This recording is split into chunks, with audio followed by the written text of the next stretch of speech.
지금 시장의 가장 핵심적인 것은 이게 매수와 매도의 수급이 많이 깨져 있는 상황입니다. 그러니까 말 그대로 상장사라는 타이틀만 들고 있는 종목들이 있는데 그런 종목들 중에서 조금은 요상스러운 종목들이 아직도 많긴 하다. 이 시장에서 욕심 부리면은 자빠집니다. 2차 전지가 정말 좋아요. 정말 좋은데 2차 전지 중에서도 알짜 기업들이 존재하고 그리고는 얘는 뭔가 애매한데라는 기업들이 분명히 존재를 합니다.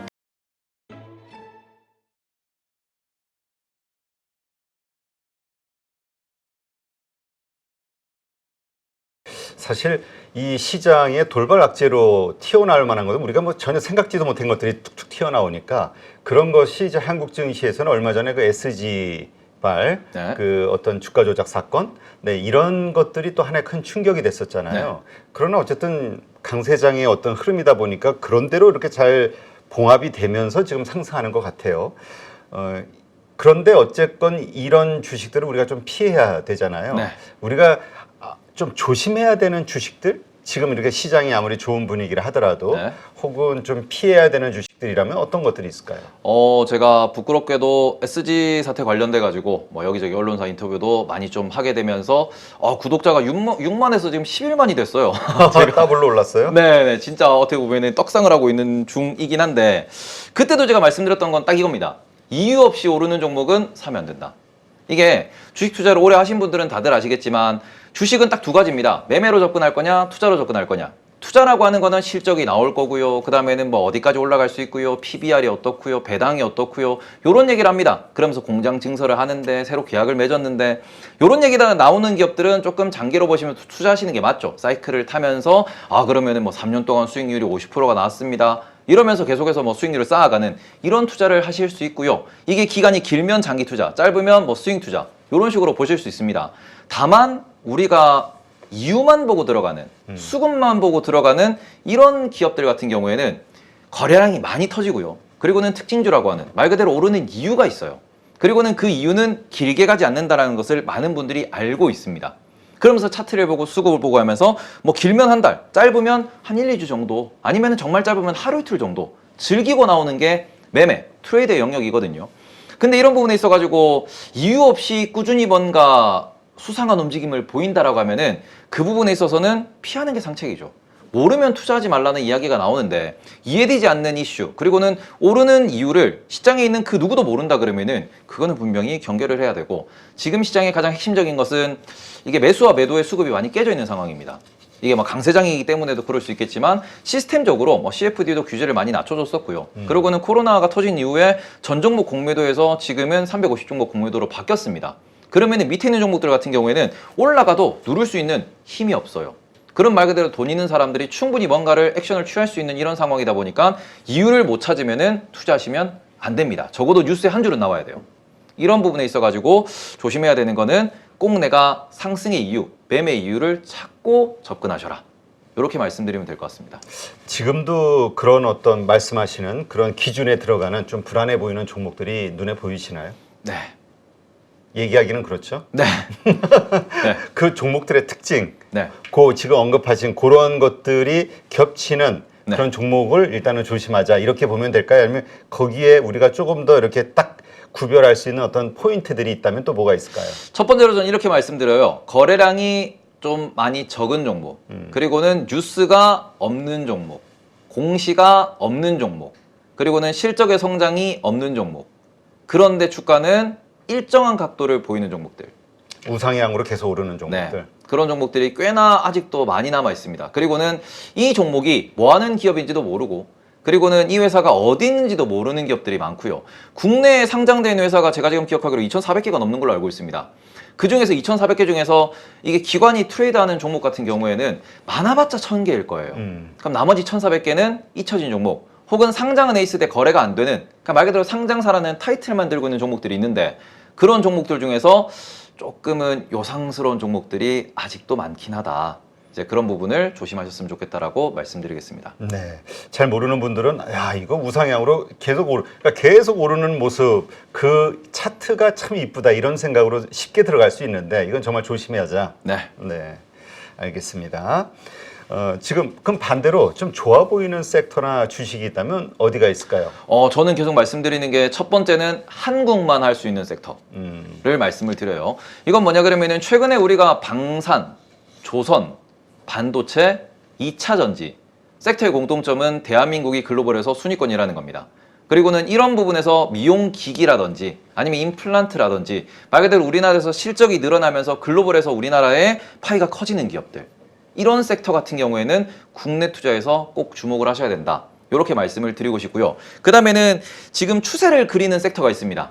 추세를 그리는 섹터는 누구냐 그러면은 엔비디아, 그리고는 테슬라, 여기에 연동되는 하이닉스와 에코프로죠. 아무래도 그러니까 이런 부분에 있어가지고 에코프로 관련돼 가지고는 이게 뭐 갑론을박은 정말 많고, 제가 또 여기서 또 말씀을 드리기 조심스럽긴 하지만 저는 에코프로를 별로 안 좋아하는 이쪽이기 때문에 그런 부분에서 에코프로의 수급에 대해서는 꼭 좀 보셔야 된다. 왜냐면은 2차 전지가 정말 좋아요. 정말 좋은데 2차 전지 중에서도 알짜 기업들이 존재하고, 그리고는 얘는 뭔가 애매한데라는 기업들이 분명히 존재를 합니다. 근데 그 수급에서 무늬만 2차 전지 뭐 네. 금융당국에서도 뭐 경고했었잖아요. 네. 그런 종목들 같은 경우에는 일단은 수급 보고 가는 건데 그 수급의 대장이 결국에는 에코프로거든요. 그러니까 이런 부분에서 에코프로는 앞으로 남아있는 이게 수급 이벤트, 이슈들 그런 것들을 잘 보시고, 앞으로 IPO 일정이 당장 올해부터 시작되는 걸로 알고 있습니다. 그래서 자회사 IPO 이슈 일정 같은 경우에는 저는 이제 국내에서 분리상장을 되게 하면 안 된다라고 좀 말씀을 드리는 주의이기 때문에 이 분리상장 이슈가 수급에 어떤 영향을 미치는지까지는 좀 지켜보시고, 그 부분에서 그러면은 우량한 기업들도 조금 조정을 받을 수 있기 때문에 이 부분에서 주의해야 되는 섹터로는 2차 전지. 이 부분에 대해서는 물론 악플은 달지 말아 주시고요. 네, 제발. 아니 근데 네. 뭐 이왕 또 얘기를 꺼내셨으니까 네.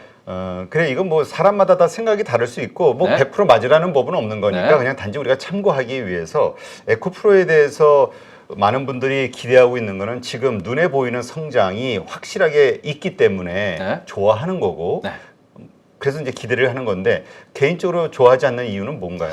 일단 에코프로의 현재 실적을 놓고 보시면은 대부분이 에코프로 BM의 실적입니다. 자, 이거는 우리나라에서 중복 상장 이슈라고 부르는 부분인데, 카카오 같은 경우에는 올라갈 때 다들 좋아하셨죠. 그런데 뱅크가 나오고 페이가 나오고 하나하나 IPO가 되면서, 그래서 카카오에 도대체 남는 게 뭐야? 그러면 지주사네. 그리고 지주사는 우리나라에 있는 단어죠. 지주사 할인. 이러면서 할인을 받는다라고 하면서 지금 계속해서 수급이 꼬여 있는 상태고 계속해서 하락 추세를 보이고 있는 이런 모습을 보이고 있는데, 여기서 에코프로 같은 경우에도 계속해서 이제 공통적으로 이야기하는 거는 2차 전지는 돈이 필요하다. 최근에 또 공시가 하나 나왔는데 LG화학이 LG엔솔의 지분을 팔았다. 투자를 해야 되기 때문에 이런 얘기를 했습니다. 그럼 이 부분은 에코프로가 과연 포스코, 과연 LG보다 자금 상황이 좋은가라고 하면 그건 아니거든요. 근데 이 과정에서 IPO를 택할 수밖에 없는 거고요. 그러면은 자회사를 상장시키면서 이제 청약으로 들어온 돈으로 또 증설을 할 것이고, 그러면은 하나씩 떨어져 나간다라는 측면에서 그러면은 또 지주사 할인 이슈는 언젠가는 붙을 수밖에 없습니다. 그런 부분에서 지금 에코프로를 투자하시는 분들이 간혹 이런 말씀을 하시더라고요. 10년 동안 안 팔 거다.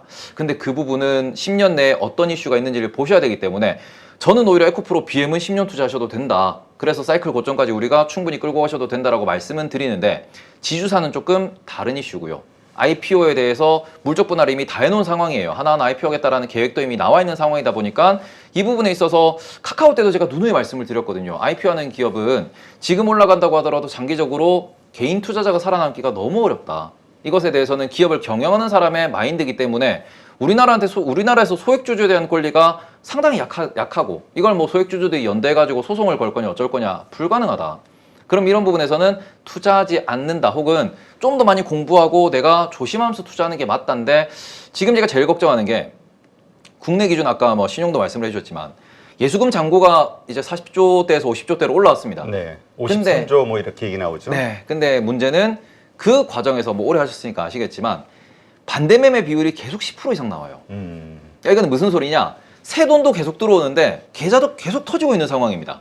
물론 그거는 뭐 어떤 종목에서 터지는지는 뭐 다는 모르겠지만 지금은 정말 불꽃놀이가 발생하고 있어요. 이 시장 자체가. 그만큼 뜨거운 시장이기 때문에 이슈가 있고 많이 회자가 되면은 좀 더 많은 주목을 받을 수 있겠지만, 돌이켜서 작년을 생각을 해보시면은 이게 언젠가는 식을 겁니다. 뭐 이번 사이클 고점까지도 자 이렇게 뭐 다들 즐긴다고 하더라도 오히려 사이클이 꺼지는 사이클이 돼버리면은 이게 조금은 뭐 좀 떠있다라고, 혹은 버블이었다, 혹은 이 주가가 조금 비싸다 싶으면은 다른 애들보다 많이 빠질 수 있어요. 그럼 그런 부분에 있어가지고는 꼭 우리가 고민을 많이 해보셔야 되기 때문에 항상 잃지 않는 게 제일 중요하다라고 말씀을 드리고 잃지 않는다라는 확신이 있고 뭔가 좀 뷰가 보일 때 좀 적극적으로 투자하셨으면 좋겠다. 그래서 비투로 이렇게 들어가시는 거는 조금 많이 위험하지 않을까. 네. 알겠습니다. 뭐 하여튼 에코프로와 관련해서는 2차 전지 쪽 관련해서는 좀 논란은 있습니다. 이슈는. 네. 그리고 말씀하신 대로 카카오 같은 경우도 상당히 오버슈팅이 나왔을 때 계열사들의 상장이 일어나면서 추가 상장에 대한 기대감들로 이제 오버슈팅이 나왔잖아요. 지금 물론 반토막이지만. 그러니까 이제 만에 하나 그런 일이 생긴다 하더라도 그 정도의 슈팅은 나온 다음에 하지 않을까? 이것이 또 에코프로 주주들의 생각인 것 같아요. 그러니까 그걸 알고 대응하시는 분들은 현명하게 투자를 하시는 거죠. 왜냐하면 지금 수급 대장은 에코프로가 맞으니까. 그렇죠. 근데 그 부분에 있어가지고 대다수의 투자자들이 그걸 모르고 투자하시는 분들이 많습니다. 그래서 이 또 채널이 크기 때문에 많은 분들이 보실 거기 때문에 제발 방금 들은 내용이 뭔 소리야 이렇게 좀 느껴지신다 그러면은 이 부분에 있어가지고 무조건 나랑 반대되는 의견이니까 노라고 하시지 마시고 좀만 더 찾아보세요. 좀만 더 찾아보시면은 이걸 걱정하는구나. 나도 이걸 조심해야겠구나.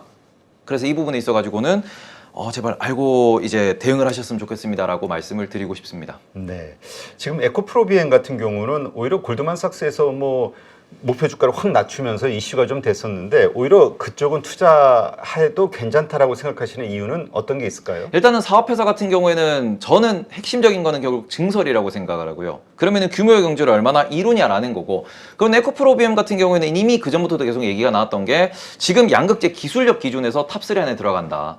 그리고 이런 부분에서 이미 확실한 공급처, 말 그대로 계약을 따놓은 상황이고요. 그 다음부터는 에코프로 그룹 자체, 에코프로 BM이라는 회사 자체에서 이게 원자재를 어디서 얼마에 떼오고 얼마에 납품하느냐, 영업이익을 얼마나 남기느냐, 이 사업 능력입니다.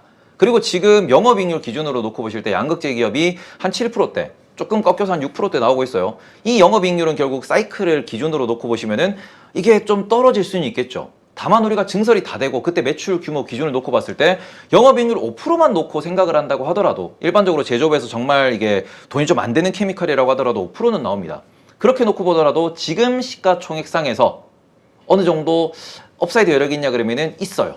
다만 이 부분에서 한 가지는 주의하셔야 되는 게 유상증자가 발생하면은 이게 한 주당 가치는 말 그대로 이제 주식이 더 늘어나는 거기 때문에 그 부분은 조금은 좀 걱정이 되긴 하지만 이 부분에 있어서 지금 현금 흐름도 꽤나 많이 잘 창출하고 있는 기업이다 보니 아직까지는 분할 매수로 대응하시면은 무조건 이거는 지금이 고점이다라고 말할 만한 그런 주가는 아닌 상태다. 그렇기 때문에 에코프로 비행 같은 경우에는 오히려 이제 에코프로 그룹에 대해서 양극재에 대해서 2차 전지 사업에 대해서 좀 관심이 많다 그러시면은 오히려 에코프로 BM에 대해서 공부해 보시는 게 가벼운 종목이긴 하거든요. 뭐 삼성 SDI나 LG엔솔에 비해서는. 그렇기 때문에 돈을 버는 그리고는 비교적 가벼운 이런 관점에서 공부를 좀 많이 해보시면 좋을 것 같다. 이렇게 생각하고 있습니다. 네, 방금 전에 이제 잃지 않는 투자 언급을 하셨는데 어쨌건 뭐 시장이 빠질 때야 모두가 다 잃으니까. 근데 이 강세장이 왔을 때 많은 분들이 돈을 벌 때 내가 좀 못 버는 경우, 오히려 손해 보는 경우, 혹은 수익률이 아주 작은 경우들이 있단 말이에요. 어떤 것들을 조심해야 될까요? 일단은 저는 맨날 말씀드리는 게 욕심이다. 약간 뭐 다들 아시겠지만 이 시장에서 욕심 부리면은 자빠집니다. 욕심만 버리면은 그리고는 본인이 계획을 했던 대로 말 그대로 본인의 그 첫 계획이 어떻게 보면은 지금 현재 저의 능력치, 나의 능력치라고 볼 수 있고 이 부분에서 이런 시장도 겪어보고 이런 종목도 겪어보면서 계획을 점점 수정해 나가는 거거든요. 그런데 대부분의 사고 혹은 대부분의 손실은 내가 계획을 세운 대로 했다가 여기서 계획이 이탈되면 그때부터 발생을 합니다. 내가 팔 가격에 와서 팔았는데 더 가네? 나는 다시 사야지 하고 사면 고점에 물리는 거예요. 이런 부분에서 이제 경험치도 분명히 중요하고요. 그러고는 이 경험치에 대해서 혹은 나의 계획에 있어서 좀 더 내가 많이 트레이드하고 많이 좀 수익을 얻을 수 있는 이 부분은 이게 본인의 최초 계획과 그 경험치와 그리고는 적은 욕심에서부터 출발하는 거라고 생각하기 때문에 욕심 부분에서 좀 욕심을 내려놓는 게 가장 중요하다. 그리고는 익절은 항상 옳습니다. 벌었다라는 부분에서 그리고는 내가 적게 잃었다라는 부분에서 계속해서 만족하면서 앞으로 한 발자국씩 나아가시면은 결국 뛰어가는 단계까지 갈 수 있기 때문에 지금 너무 답답해하지 마시고 기회는 또 옵니다. 그러니까 욕심만 버리시면 좋을 것 같다라고 말씀을 드리겠습니다. 네, 알겠습니다. 네, 이렇게 해서 머니커피 책의 저자시죠 테이버님과 함께 했습니다. 오늘 좋은 인사이트 고맙습니다.